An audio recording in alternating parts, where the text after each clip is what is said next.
बीते मंगलवार को नरेंद्र मोदी सरकार ने भारतीय सेना में अग्निपथ नाम की योजना का ऐलान किया, जिसके तहत शॉर्ट पीरियड ऑफ टाइम के लिए नियुक्तियां की जाएंगी। इस योजना का मुख्य उद्देश्य देश में बेरोजगारी कम करने के साथ ही रक्षा बजट पर वेतन और पेंशन के बोझ को घटाना है। हालांकि सेना में अहम पदों पर रह चुके कुछ लोगों ने इस योजना पर चिंता जताई है। साथ ही देश के विभिन्न शहरों में इस योजना को लेकर सरकार के खिलाफ अभ्यर्थियों का उग्र प्रदर्शन देखने को मिल रहा है। कहीं ट्रेन के परिचालन को बाधित कर दिया गया, तो कहीं बीच सड़क आगजनी कर यातायात को रोक दिया गया, जिसकी वजह से आम आदमी को परेशानियों का सामना करना पड़ रहा है। बिहार के नवादा जिले में सेना के अभ्यर्थियों ने बीजेपी के कार्यालय को पूरी तरह से फूंक दिया है। आखिर छात्र प्रदर्शन क्यों कर रहे हैं और उनका क्या कहना है? छात्रों ने नौकरी की सुरक्षा और पेंशन को लेकर चिंता जताया है।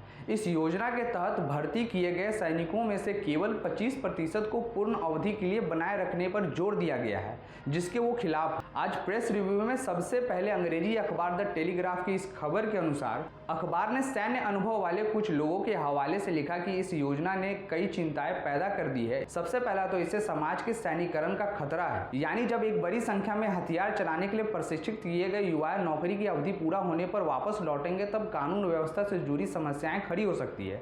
अभी तक एक फिट जवान की ड्यूटी 10 से 15 सालों के लिए होती है। दूसरी सबसे बड़ी चिंता यह है कि इस योजना की वजह से भारतीय सेना में नौसिखिए जवानों की संख्या बढ़ जाएगी, जो शत्रु देशों की ओर से मिलने वाली चुनौतियों का सामना करने में असमर्थ होंगे। तीसरी सबसे बड़ी चिंता यह है कि इस योजना के कारण सशस्त्र बलों की सदियों पुरानी रेजिमेंटल संरचना बाधित हो सकती है। मंगलवार को रक्षा मंत्री और तीनों सेना प्रमुखों ने अग्निपथ योजना की घोषणा की। इससे कुछ देर पहले ही प्रधानमंत्री नरेंद्र मोदी की अगुवाई वाली सुरक्षा पर बनी कैबिनेट कमेटी ने इस योजना को मंजूरी दी थी। अखबार ने सरकारी सूत्रों के हवाले से कहा कि इस योजना का मकसद लगातार बढ़ रहे वेतन और पेंशन के बोझ को कम करना है। रक्षा मंत्रालय के एक अधिकारी ने अखबार को बताया, इस योजना के तहत सरकार पेंशन के साथ ही अन्य भत्तों पर बचत करेगी। अग्निवीरों के लिए वेतन के लुभावने मोटे पैकेज, पूर्व सैनिकों का दर्जा और स्वास्थ्य स्कीम में अंशदान की जरूरत नहीं होगी।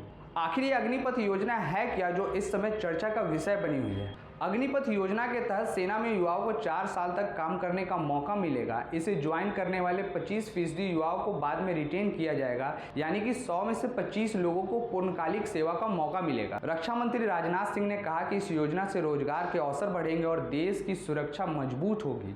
रक्षा मंत्री ने युवाओं से अग्निवीर बनने की अपील की। अग्निवीर 4 साल की सेवा के बाद रिटेन किए गए 25% सैनिकों को कहा जाएगा।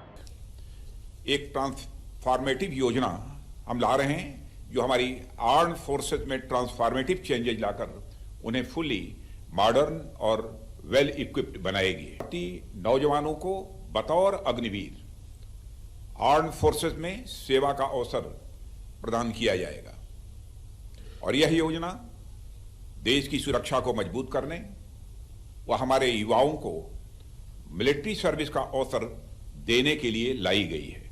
क्यों? इस अग्निपथ योजना से एम्प्लॉयमेंट अपॉर्चुनिटीज बढ़ेंगी।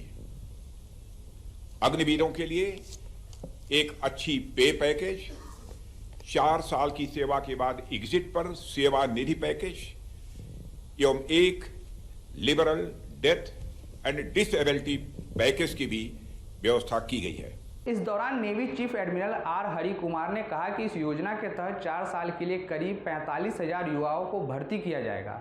उन्होंने कहा कि सेना के अग्निवीरों में महिलाएं भी शामिल होगी। अग्निपथ के तहत भर्ती किए गए युवाओं को आगे रिटेन होने के लिए 6 महीने की ट्रेनिंग से गुजरना होगा।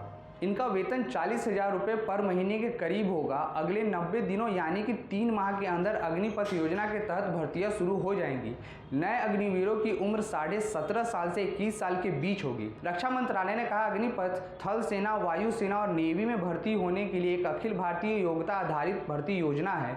अग्निवीरों को प्रशिक्षण अवधि सहित 4 वर्ष की सेवा अवधि के लिए एक अच्छे वित्तीय पैकेज के साथ भर्ती किया जाएगा। हालांकि देखना यह होगा कि अभ्यर्थियों द्वारा किए जा रहे प्रदर्शन की वजह से इस अग्निपथ स्कीम में कुछ बदलाव देखने को मिल पाते हैं या नहीं।